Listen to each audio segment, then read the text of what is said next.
Halo Naura, Halo Karian, gimana nih Kak kabarnya? Sehat-sehat kan? selamat sore. Alhamdulillah, kamu sendiri Alhamdulillah sehat sih. pandemi gini lagi sibuk apa, Naura? Lagi sibuk kuliah, biasa masih semester 6, jadi lagi sibuk-sibuknya semester tua. Mau Siap, siap. mau Nah, kakek aku juga, mau KKN juga di apa semester depan gitu. Jadi pada masih pulang di rumah gitu selama pandemi.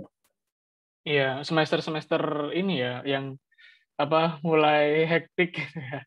Iya, betul. Mulai hektik banget ini semester. Oke, oke. Jadi teman-teman semuanya, kali ini aku ada Naura. Jadi Naura ini adalah salah satu mahasiswa sastra Prancis gitu kan. Nah, aku pengen banget kali ini sharing-sharing nih sama Naura. Kan menarik banget ya. Kita biasanya kan dengerinnya Mandarin, Inggris, kemudian Jepang gitu yang ya mungkin mostly orang-orang sudah tahu gitu lah. Nah, Perancis kan ini bahasanya kita nggak tahu ya seperti apa ya Naura. Mungkin aku akan mengulik-ngulik kenapa sih Naura interest dan sebagainya gitu. Nah, mungkin yang pertama nih Naura, eh, apa ya, why you choose this major gitu? Kenapa kamu pada akhirnya memilih sastra Prancis gitu?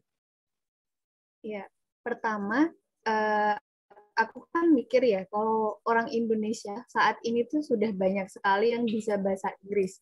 Dan aku pengen jadi orang yang bisa bahasa lain selain bahasa Inggris. Karena di Indonesia kan sudah banyak banget yang bisa bahasa Inggris. Nah, aku mikir-mikir lagi nih, aku mau ngambil bahasa apa. Nah, waktu aku ikut SBM itu, aku ngambilnya sastra Prancis sama sastra Jerman. Jadi kemungkinannya aku bisa dapat dua tuh, bisa Jerman ataupun Prancis. Nah, alhamdulillahnya aku milih yang pertama dan masuk sastra Prancis.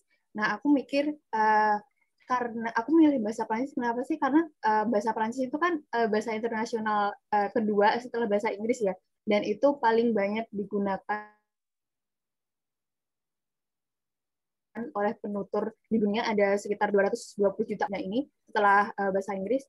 Jadi mungkin aku mikir bakalan banyak opportunity yang aku dapatin ketika aku belajar bahasa Prancis. Apalagi ditambah misalkan nanti kita punya kemampuan lain, misalkan bahasa Inggris kita lumayan, ataupun kita bisa bahasa Arab. Nah, itu bakalan membantu banget buat kita, buat misalkan kita mau kerja di suatu perusahaan asing, misalkan di Danone itu kan punyanya perusahaan asing, punyanya Prancis ya Kak, ataupun Otobus punyanya Prancis juga. Nah, itu bakal membantu banget kalau misalkan kita punya kemampuan bahasa Prancis yang bagus, ataupun didukung dengan kemampuan bahasa Inggris yang bagus. Jadi aku alasan utamaku aku ngambil Prancis seperti itu, gitu Kak. Mhm.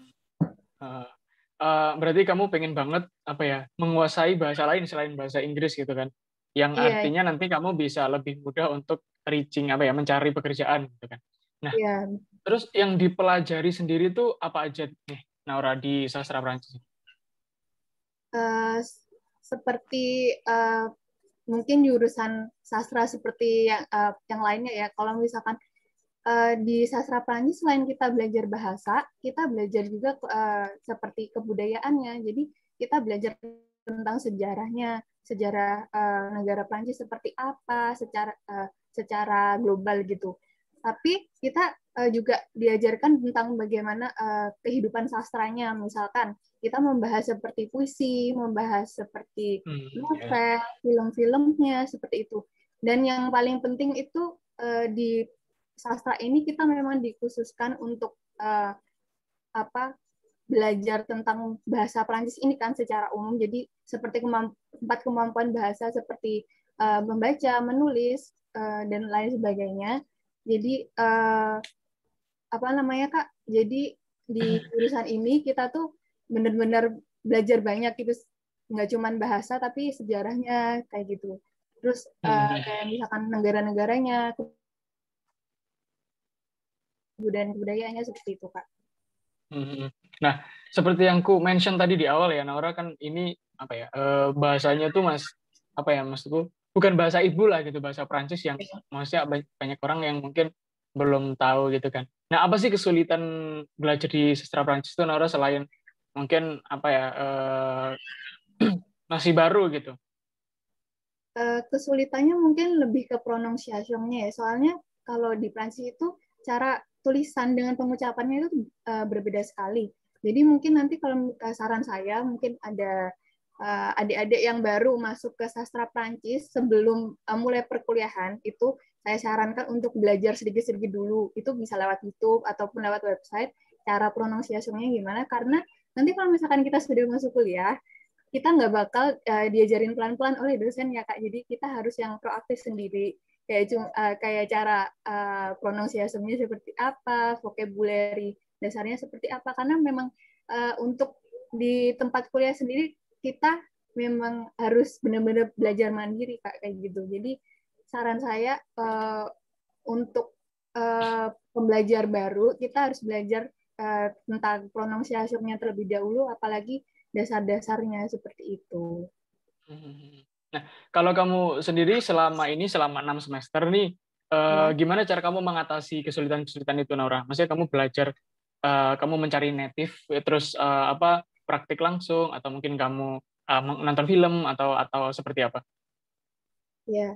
Jadi pertama waktu saya masih maba, jadi di sastra Prancis itu memang aku ngerasa kesulitan banget gitu Kak. Kayak aku kan belum pernah belajar bahasa ini ya dari awal. Nah, Hmm. sedangkan teman-temanku mungkin udah pernah dapat dari SMA mungkin ataupun ada yang mungkin udah pernah ikut les. Nah, waktu itu Hmm. aku sampai mikir kan, aduh gimana nih caranya biar aku nggak ketinggalan sama teman-temanku. Akhirnya aku berusaha ikut les di ini di apa namanya tempat kedutaan Prancis di Indonesia namanya IFI.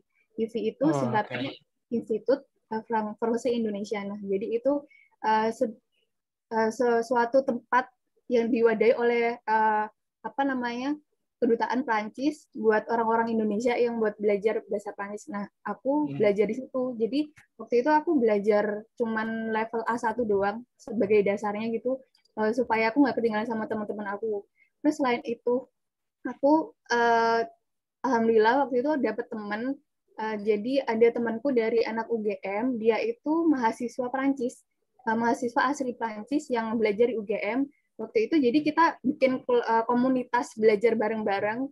Nah, di situ ada temanku yang bule-bule Prancis itu sebagai pengajarnya. Terus ada beberapa temanku juga orang Indonesia yang ikut. Jadi setiap minggu, setiap weekend kita tuh ngadain belajar selama 2 hari. Jadi hari Sabtu sama hari Minggu. Nah, dari komunitas itu aku belajar banyak karena benar-benar diajarin sama native-nya ya, Kak. Nah, soalnya kan kalau misalkan di kampus, dosen saya kan kebanyakan dari Indonesia. Jadi itu Hmm. pronunciation-nya ya pronunciation Indonesia. Nah, Hmm. tapi waktu saya belajar sama teman saya yang orang Prancis itu kita benar-benar diajarin cara pronunciation-nya yang benar kayak gimana kayak gitu. Terus misalkan di luar itu, di luar kuliah dan komunitas yang saya ikutin, biasanya saya belajar lewat YouTube kayak gitu. Saya biasanya Hmm. lihat-lihat ini kayak suatu video atau vlog-vlog orang Prancis kayak gitu. Nah, dari situ kita kan bisa banyak dengerin kayak gitu ya. Terus selain itu apa ya? Kalau misalkan belajar bahasa tuh aku mikirnya dibuat have fun aja. Misalkan kayak aku lebih suka nonton film ya. Nah, di situ biasanya aku nonton film Netflix yang berbahasa Prancis. Jadi aku lewat film itu aku belajar bahasa Prancis kayak gitu Kak. Jadi di filmnya itu aku setel pakai subtitle bahasa Prancis gitu kan Kak. Nah, terus habis itu aku stop kalau misalkan ada kosakata yang aku nggak tahu, aku cari. Nah, kayak gitu. Pokoknya aku kan tipe belajarnya kan visual ya Kak. Maksudnya lebih kalau misalkan lihat sesuatu tuh aku lebih cepet nangkep. Nah, jadi aku lebih banyak-banyak nonton di YouTube sama di film kayak gitu. Nah, tapi balik lagi beda-beda setiap orang. Nanti kalau misalkan ada orang yang belajarnya itu tipe audio audio visual itu mungkin dia lebih cepet nangkepnya lewat podcast ataupun lagu kayak gitu. Nah, jadi buat aku sih saran saran untuk belajar bahasa itu kita bisa lewat dengan hal yang menyenangkan gitu. Misalkan ya Contohnya kayak lewat HP gitu Kak. Jadi kan HP kan Mhm. kemana-mana kita bawa setiap hari ya Kak. Nah itu Yes, bisa yes. bermanfaat buat kita gitu. Mhm, mhm. So banyak sekali referensi ya sebenarnya Naura, bisa bisa podcast, bisa apa nonton film, terus Iya bisa benar. kamu bisa masuk ke satu komunitas gitu kan. Banyak banget. Jadi apa interest banget kalau aku nih orang awam yang nggak belajar bahasa, nonton film ya udah nonton film aja gitu. Tapi anak-anak bahasa kayaknya nonton film sambil apa sambil belajar satu-satu kata gitu ya. Iya benar. Iya jadi eh, sebenarnya kita lewat film itu kita bisa interpretasi gitu Kak. Kayak misalkan dia tuh ngomong kayak gini. Nah, oh kayaknya ini artinya kayak gini gitu. Jadi kayaknya Yes, yes, menurutku yes. dengan menonton film itu kan ada adegannya ya Kak. Itu lebih cepat buat kita Iya, nangkep iya. gitu. Karena Mm-mm. kayak balik lagi kayak waktu anak kecil belajar bahasa ya Kak. Anak kecil waktu belajar bahasa dia kan pasti hal pertama yang dia tangkap adalah uh, mendengarkan. Jadi dia mendengar dari orang-orang sekitar bagaimana pengucapannya, lalu setelah itu dia mempraktekkan kan. Nah, sama seperti kita yang baru belajar bahasa pasti seperti itu kita harus banyak-banyak mendengarkan ini bagaimana cara pronunciation-nya seperti itu. Jadi uh, kalau aku sendiri aku lebih banyak banyak mendengarkan karena ya itu Prancis itu kan beda tulisannya sama ngomongnya gitu. Mungkin kalau Jerman itu tulisannya mungkin kayaknya susah disambung-sambung, tapi cara ngomongnya masih sama. Nah, kalau misalkan Prancis, nah itu udah beda lagi gitu. Oke. Nah, sedikit dong, Naura, aku pengen tahu bahasa Prancis apa ya? Kamu kenalan kayak atau apa gitu? Oke, jadi misalkan aku mau bilang kata sapaan, kalau misalkan di Indonesia mungkin kayak assalamualaikum kayak gitu. Nah, kalau di Prancis kita bisa bilang pakai bonjour kayak gitu. Bonjour. Iya. Nah, Bonjour. iya Itu tulisannya, kayak hai gitu ya? iya benar tulisannya itu bonjour ya, bukan. Tapi bacanya kita bukan bonjour, kita bacanya bonjour gitu. Itu kan orang-orang mungkin kalau orang-orang umum baca tulisan bonjour ya bonjour, tapi kita ngomongnya bonjour gitu karena ya itu bahasa Perancis cara pengucapannya pasti berbeda gitu. Oke. Nanti aku minta ini deh, minta satu kalimat apa ya? Dalam bahasa Prancis tapi di akhir aja ya, biar teman-teman penasaran. Iya. Oke, oke. Let's talk about prospek kerja nih. Naura, kan kalau kita kita apa ya? Kita lihat nih, mungkin kayak kedokteran itu kayak ya pasti udah jadi dokter gitu kan, dan beberapa jurusan-jurusan lainnya yang udah kita udah tahu nantinya mau jadi apa gitu. Nah kalau sastra Prancis ini sendiri prospek kerjanya seperti apa sih, Naura? Sebenarnya uh, kita belajar bahasa itu banyak sekali ya Kak manfaatnya. Yang pertama, kita bisa jadi wartawan. Nah, wartawan apa dulu nih? Nah, wartawan yang kelasnya bisa kelas internasional karena kita bisa bahasa bahasa asing gitu loh, Kak. Nah, itu kemampuannya kita bisa bahasa banyak banget. Mungkin kita bisa kerja di suatu perusahaan internasional. Mungkin ya seperti wartawan internasional kayak gitu. Misalkan kayak punyanya Prancis kayak gitu. Terus yang kedua, kita bisa jadi penerjemah. Penerjemah itu Ya. ya itu udah umum sih kalau penerjemah. Yang ketiga uh, tour guide, tour guide bahasa Prancis. Yang keempat kita bisa jadi ini yang paling bergengsi sih kita bisa kerja di kedutaan nah kayak gitu.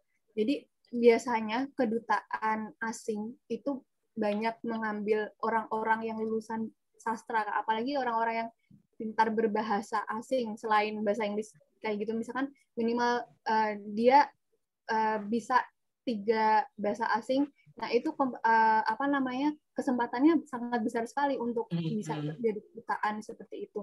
Nah, apalagi kan negara-negara berbahasa Prancis itu kan banyak ya, Kak, seperti Kanada, Belgia, Swiss. Nah, itu kan mereka pasti membutuhkan orang-orang yang selain pintar berbahasa Inggris juga pintar berbahasa Prancis. Jadi, menurutku buat prospek kerjanya itu sebenarnya banyak sekali. Yang penting kita pintar-pintar nyarinya aja dan jangan males kayak gitu. Ya, ya, ya. Berarti memang banyak sekali referensi-referensi yang apa ya bisa kita jadikan goals untuk oke, setelah lulus dari sastra Prancis, aku mau jadi apa nih gitu. Tergantung nanti prosesnya kamu kuliahnya serius nggak gitu kan. Ya benar. Dan sebenarnya menurutku juga zaman sekarang kayaknya apa ya, kerja yang apa ya, kerja di pekerjaan yang nggak inline dengan jurusan tuh it's okay gitu loh, selagi Ya benar. skill kamu tuh mampu dan skill kamu emang mumpuni di pekerjaan itu gitu.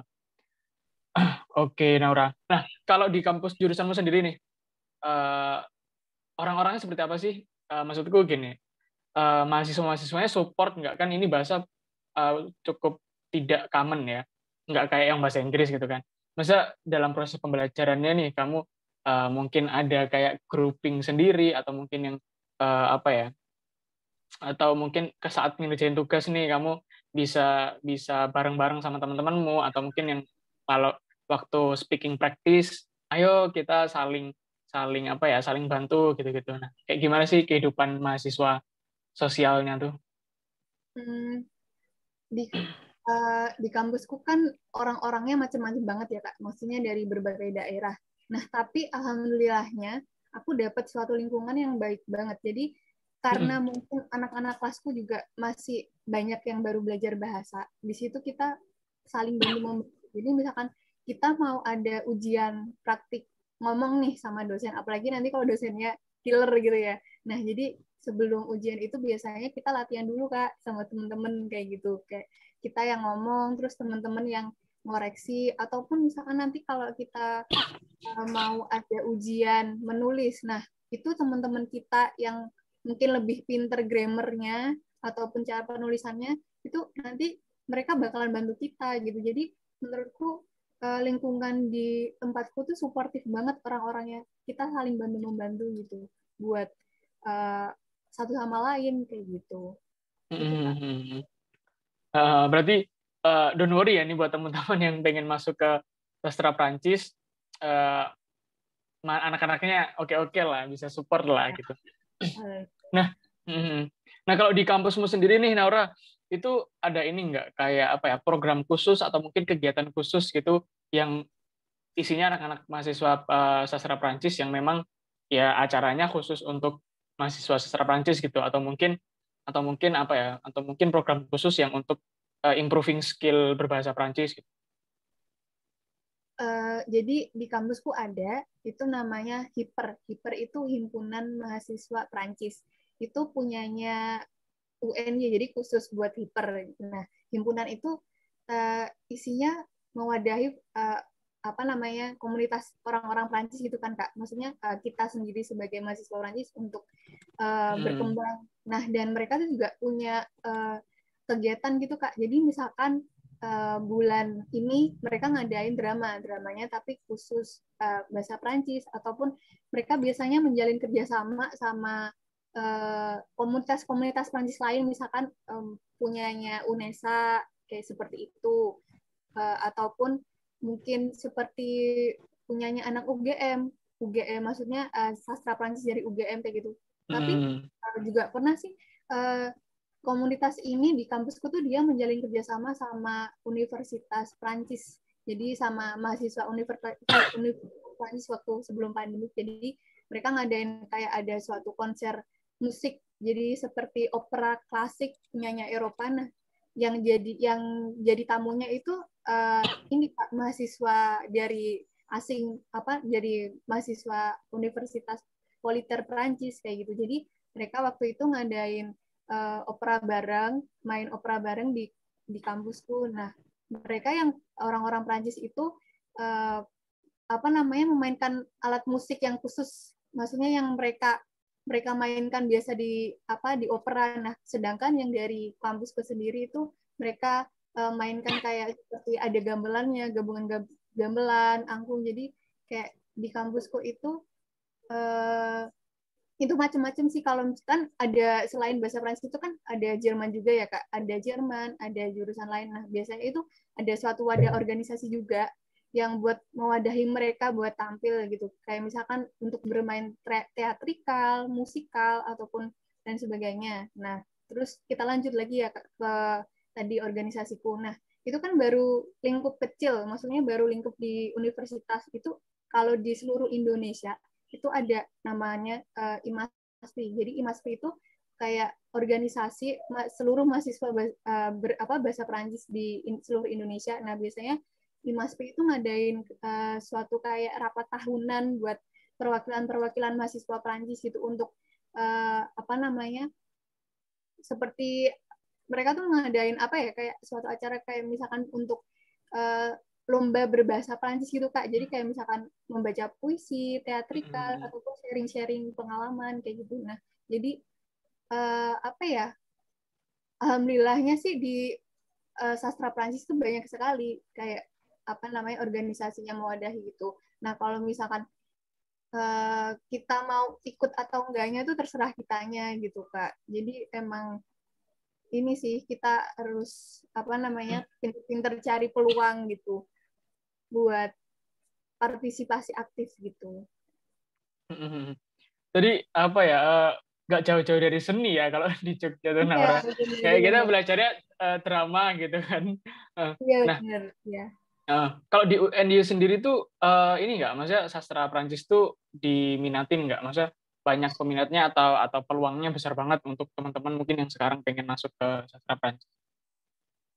Uh, Alhamdulillah kalau misalkan sastra Prancis UNY itu kalau bisa dibilang peluangnya cukup besar karena banyak orang, mungkin banyak anak-anak yang mungkin nggak tertarik buat ngambil jurusan-jurusan itu, seperti mungkin Hmm. ih ngapain ngambil sastra, nanti mau kerja apa kayak gitu kan. Jadi kayak menurutku tuh jurusan sastra itu passing grade-nya rendah dibandingkan jurusan-jurusan lain, mungkin seperti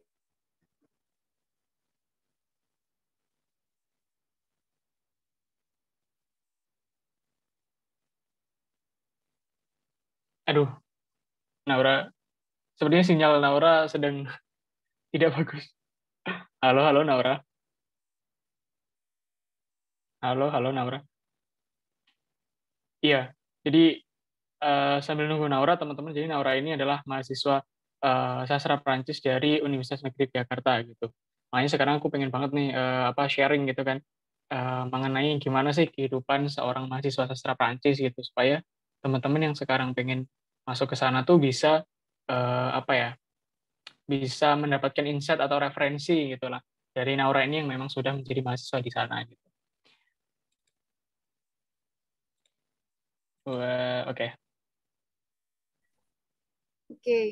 Jadi uh, menurutku jurusan sastra sastra apapun itu kalau di Indonesia itu peluang peluang buat masuknya itu besar sekali ya Kak, karena passing grade-nya rendah. Mungkin dibanding jurusan lain seperti HI, ekonomi ataupun manajemen itu kan pasti kayak peminatnya banyak. Sedangkan kayak sastra asing tuh pasti kayak selalu underestimate buat orang-orang, kayak mikirnya aduh nanti lulusan sastra mau kerja di mana, kayak pasti orang-orang mikirnya masih aduh susah banget sih apa namanya, kayak cari kerja, misalkan aku lulusan sastra Prancis mau kerja di mana, kerja apa nanti, pasti kan kebanyakan orang mikirnya kayak gitu ya Kak, padahal sebenarnya Hmm. enggak. Itu kalau misalkan kita ngambil sastra itu manfaatnya banget gitu loh Kak. Nah, jadi kalau misalkan adik-adik yang mau ngambil bahasa Perancis, menurutku peluangnya itu gede banget, soalnya passing grade-nya masih rendah gitu. Maksudnya dibanding Hmm. yang lain seperti ekonomi, bisnis itu sastra itu masih rendah, karena di Indonesia sendiri itu sastra masih dianggap di bawah gitu, masih di underestimate. Padahal waktu itu ada pengalaman temanku Perancis itu, dia cerita kalau di luar negeri sendiri jurusan yang paling favorit itu bukan kedokteran, bukan hukum atau dan lain sebagainya, pada yang favorit itu malah kayak jurusan-jurusan bahasa kayak gitu Kak. Jadi orang-orang asing di sana tuh pada suka buat belajar bahasa asing kayak gitu. Iya, iya, iya. Tadi aku ini notice banget, interest banget sama yang katamu apa nanti kalau misalkan masuk ke ke sastra mau kerja apa gitu.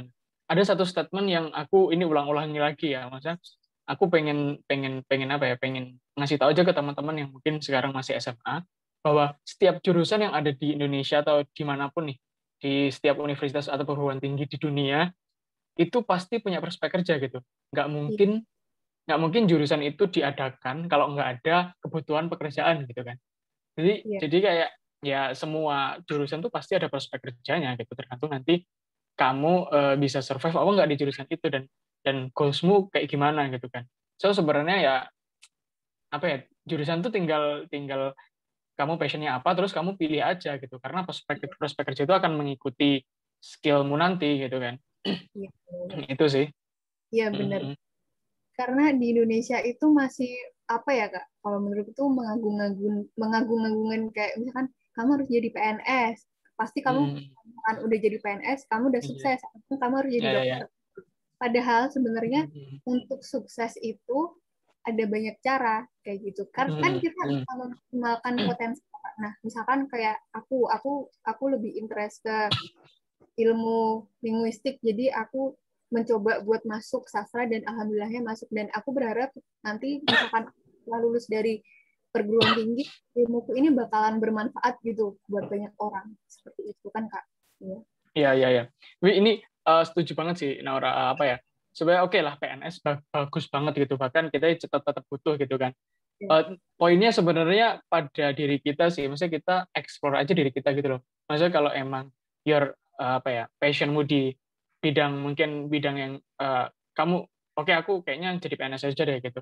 Ya oke gitu, bagus gitu. Tapi kalau kamu mungkin anak seni, ya you have to explore your passion gitu loh. Maksudnya jangan sampai mengkotak-kotakan apa stigma masyarakat yang harus, ya oke lah mungkin itu emang terjamin gitu ya. Tapi kayak kamu jangan sampai membatasi dirimu aja gitu, push your limit aja gitu. Iya. Oke. Mm-mm. Emang teman-temanku sebenarnya banyak sih yang kecebur kayak masuk ke jurusan ini karena mungkin dia kayak ya udahlah ngambil ini aja karena pas grade-nya rendah. Sebenarnya mereka nggak punya passion ya buat belajar bahasa. Nah, biasanya mereka mereka ini sama dosenku udah diingetin dari awal kalau misalkan kalian ini kejebur, mendingan kalian langsung pindah ganti jurusan daripada menyesal kayak gitu. Jadi banyak sekali teman-temanku yang akhirnya setelah Yes. melewati semester 2 mereka pindah gitu Kak. Karena ya semuanya balik lagi ke passion masing-masing. Kalau misalkan enjoy buat belajar bahasa ya digasin gitu. Oke. Kalau misalkan enggak Mantap, ya mantap. ya kalau misalkan enggak ya coba kejar passion kita, atau enggak kita explore, kita cari tahu kesukaan kita apa seperti itu. Siap, benar, setuju banget sih. Oke, Naura, mungkin karena kita sudah bicara banyak tentang sastra Prancis ya, Ya. kasih tips dong, Naura, kan kamu sudah kuliah di sana gitu, di Universitas Negeri Jakarta, di sastra Prancis. Nah, kira-kira tips-tips buat bisa survive nih, mungkin adik-adik sekarang yang kemarin SNMPTN sudah keterima, atau sekarang lagi UTBK terus pengen pengen masuk ke sana gitu kan. Tips buat survive lah, survive ketika udah menjadi mahasiswa sastra Prancis. Ini ya, jadi waktu kuliah kita itu nggak dikasih apa ya, istilahnya nggak dikasih konsumsi lah sama dosen. Jadi menurutku untuk survive kita harus aktif-aktif belajar sendiri.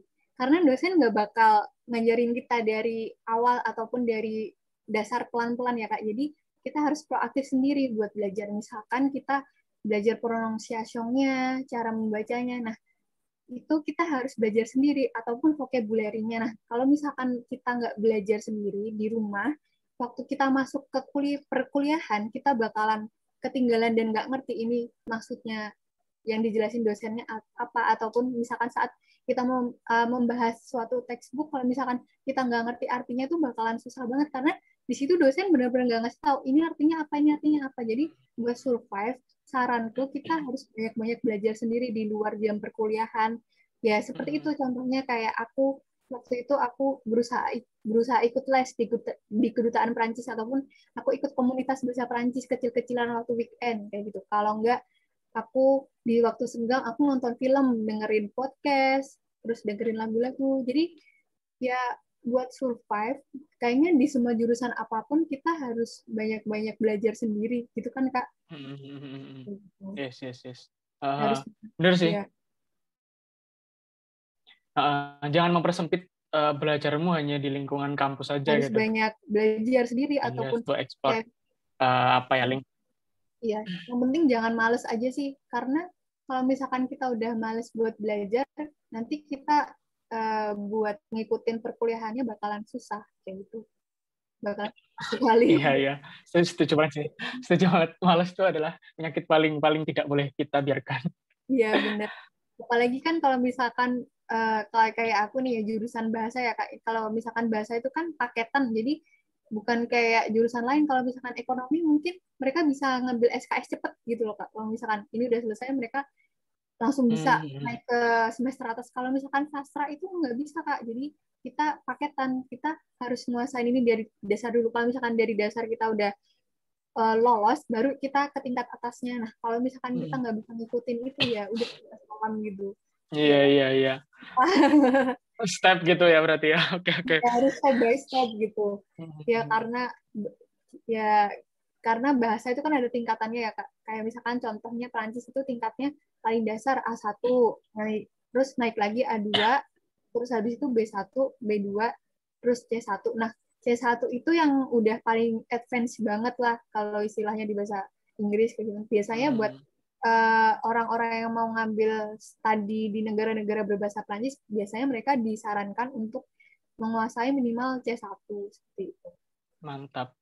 Mantap, Naura. Nah, ngomongin ini nih, studi di apa negara berbahasa Prancis. Ada rencana ke Prancis nggak, Naura? Eh, Iya, alhamdulillahnya aku pasti ada sih kayak kepingin pengen studi di luar negeri, tapi aku nggak menutup kemungkinan buat ambil di negara lain juga, misalkan di Oke. negara-negara yang bukan bahasa Prancis, seperti mungkin Australia ataupun Inggris, karena eh, teman-temanku juga banyak banget yang kepingin habis selesai S1 ini pengen banget kayak ngejar beasiswa luar negeri gitu Kak. Jadi aku misalkan nanti ada yang kecantol di negara manapun pasti bakal aku ambil, misalkan kayak di Jepang ataupun mungkin di Korea, kayaknya mungkin aku bakalan ambil gitu Kak. Jadi apa ya, kayak menurutku tuh kalau misalkan kita ada kesempatan buat belajar di negara orang lain tuh bakalan bermanfaat banget kan Kak Mhm. buat sendiri. Mhm. Contohnya So, cari gitu yang udah pernah ke Jepang gitu ya Kak. iya, iya, iya, iya. So, berarti kamu rencana mau S2 gitu, di bidang sastra Prancis juga? Ya, aku pengennya rencana S2. Kalau bidang linguistik kayaknya masih belum tahu. Kayak masih bingung gitu. Pengennya sih kayak ambil yang ke beda ranah gitu, Kak. Kayak misalkan Oke. hubungan seperti itu. Ataupun komunikasi. Kayaknya aku pengen lanjut ke itu sih.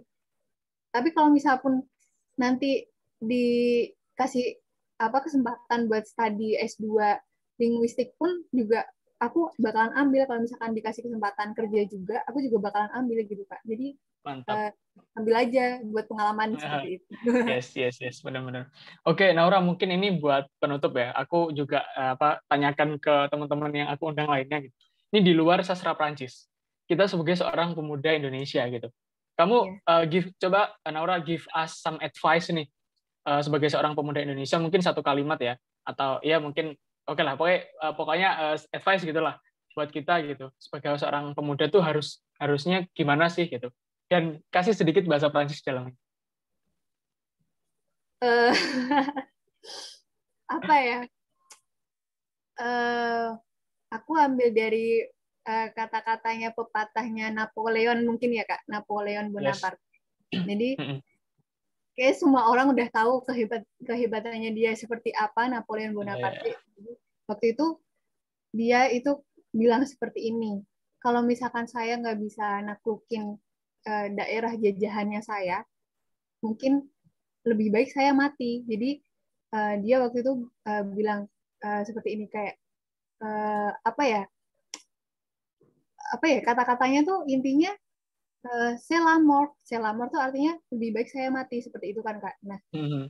jadi menurutku sebagai seorang pemuda itu kita itu harus berani berani apa ya mengambil suatu tindakan tapi kita harus memikirkan matang-matang gitu Kak. Kayak sebenarnya ini apa ya bagus buat kita apa enggak, apalagi di zaman seperti ini ya Kak, generasi milenial gitu loh.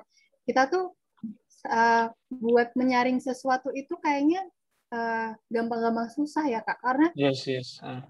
kalau misalkan kita mungkin nggak punya dasar ataupun kita nggak punya ilmu, kita bakalan kebawa suatu arus yang dimana itu belum tentu baik buat kita ya. Jadi saranku selagi kita masih muda, selagi kita masih energik gitu loh, kita harus banyak-banyak uh, belajar kayak kayak menyerap apa ya ilmu dari mana aja gitu loh Kak, ilmu yang baik-baik buat kita diri kita sendiri, karena itu kalau misalkan kita udah punya ilmu, kita bisa menyaring suatu hal yang misalkan itu hal yang nggak baik buat kita gitu Kak. Jadi untuk generasi milenial ini pun kalau aku lihat sendiri sih, misalkan di Twitter itu banyak orang ya yang kayak dia itu bilang uh, bikin argumen tentang sesuatu hal, tapi dia tuh sebenarnya nggak ada dasar Nggak, ilmu ya, ya, ya. ya gitu. Nah, jadi menurutku tuh untuk kita bisa berargumen tentang sesuatu tuh kita harus ada ilmunya dulu gitu. Jadi Yes. saranku selagi kita masih muda, ayolah kita cari ilmu sebanyak-banyaknya. Ayo kita gas terus cari ilmunya gitu. Nanti kalau misalkan Mantap. Hmm. udah tua, terus udah berkeluarga, pasti rasa buat menuntut ilmunya itu kayak udah berkurang kan. Apalagi nanti kalau misalkan udah berkeluarga, mungkin laki-laki apalagi ya kayak aduh aku harus cari uang yang banyak gini kayak gitu. Jadi kayak mumpung kita masih muda, ayo kita cari ilmu yang banyak kayak gitu. Mantap. Berarti intinya kita masih muda, harus berani, kita pikirkan secara matang dan jangan takut untuk belajar apapun gitu. Iya Oke, benar. Naura, satu kalimat bahasa Prancis sebelum kita tutup.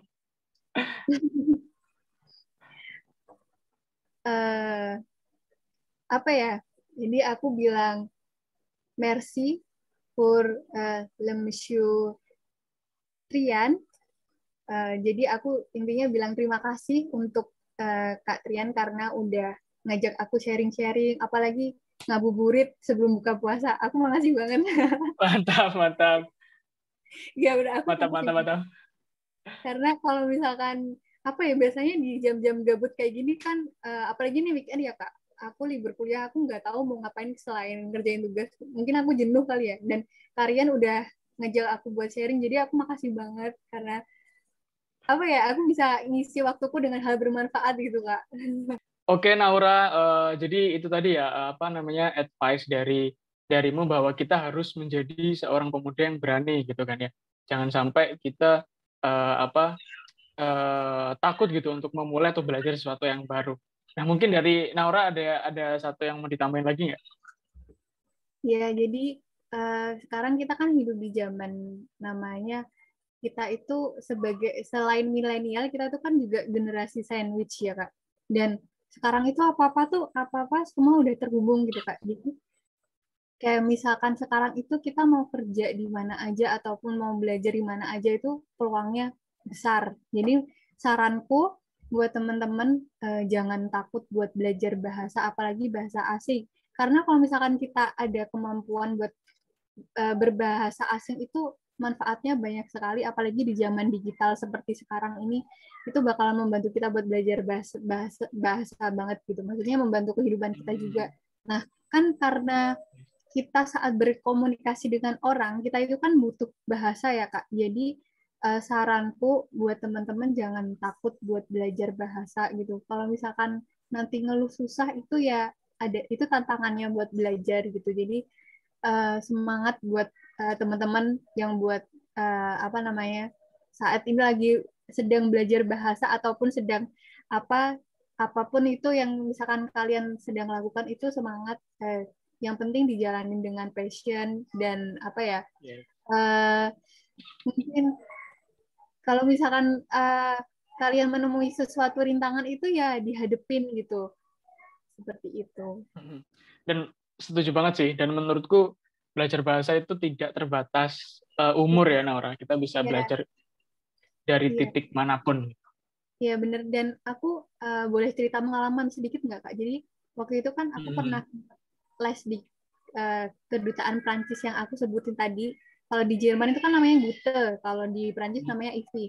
Nah, waktu aku masuk di situ itu kan kita bentuk suatu kelas isinya 20 orang lah maksimal.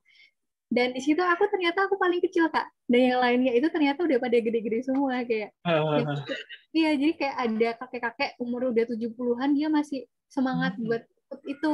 Dan waktu ditanyain sama pengajarnya alasannya buat belajar bahasa Prancis apa karena dia pengen seperti anak-anaknya karena anak-anaknya itu ternyata sudah uh, bisa berbahasa Prancis sudah les di situ dari awal sampai level B2 dan anak-anaknya katanya kelihatannya seru gitu bisa apa namanya ngomong bahasa Prancis, bisa nonton film bahasa Prancis, dan katanya apa namanya dia juga bilang kalau misalkan dia ingin mengisi waktu luangnya, mengisi waktu pensiunnya dengan belajar bahasa. Jadi aku waktu itu kayak Wow. apa namanya kayak wow gitu loh, maksudnya udah umur segitu tapi masih semangat buat cari ilmu, buat belajar gitu. Sedangkan kita Hmm. kadang yang masih muda, yang masih energi, kita tuh kayak masih males-malesan gitu ya Kak, kayak aduh. Yes,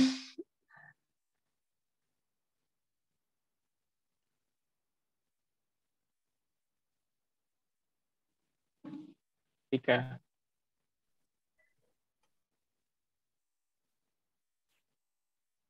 Tadi aku ngomong sampai mana ya Kak? Maaf lupa. Ini loh, kita sebagai anak muda kayaknya harus belajar ini deh, apa, ya itulah pokoknya. Pokoknya kita orang yang sudah tua aja belajar itu. Iya. Jadi kan dari pengalaman yang tadi aku sebutin, itu pun mereka yang sudah berumur, mereka masih semangat buat belajar, apalagi kita generasi muda gitu loh, jangan males. Karena kan Yes. ada pepatah ya, pepatah ukirlah sebuah ilmu di waktu muda itu seperti kita mengukir di atas batu kan Kak. Jadi Hmm. waktu kita belajar sesuatu di masa muda itu kita bakalan inget-inget terus sampai kita tua. Beda kalau misalkan nanti kita udah tua, kita mau belajar pun pasti kesusahan karena ya faktor usia lah Kak. Jadi menurut Yes. kita sebagai generasi muda tuh jangan takut buat belajar apapun, terus dibanyakin apa ya, dibanyakin baca-baca literatur, dibanyakin cari-cari ilmu seperti itu. Jadi jangan takut buat menemukan passionnya masing-masing dan bermimpi. Jangan takut bermimpi. Kalau misalkan gagal, dicoba lagi. Gitu. Mantap, mantap. Mantap, setuju banget Naura. Mantap banget sarannya dari Naura. Aku ini banget sih notice, aku highlight yang jangan takut bermimpi, kalau gagal coba lagi gitu. Mumpung kita masih muda, kita punya energi, tadi kata Naura kan, energi yang masih tinggi gitu. Dan apa, ketika kita belajar saat masih muda, pasti kita akan ingat sampai tua nanti. Iya. Oke, Naura, mungkin itu ya, kita sudah banyak banget sharing. Semoga harapannya teman-teman yang nonton video ini bisa apa ya, mendapatkan insight baru gitu, dan teman-teman mungkin yang pengen ke sastra Prancis semoga bisa dimudahkan, dilancarkan. Dan Naura sendiri nih planning-planningnya nanti kalau mau S2 semoga bisa dilancarkan sampai lulus gitu.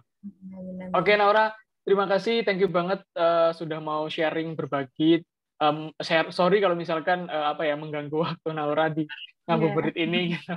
Ya, aku makasih banget sama kalian udah diajak sharing. Siap-siap. Thank you Naura, next kita Ya, sharing lagi ya. Thank you ya. Naura, dadah. Terima kasih.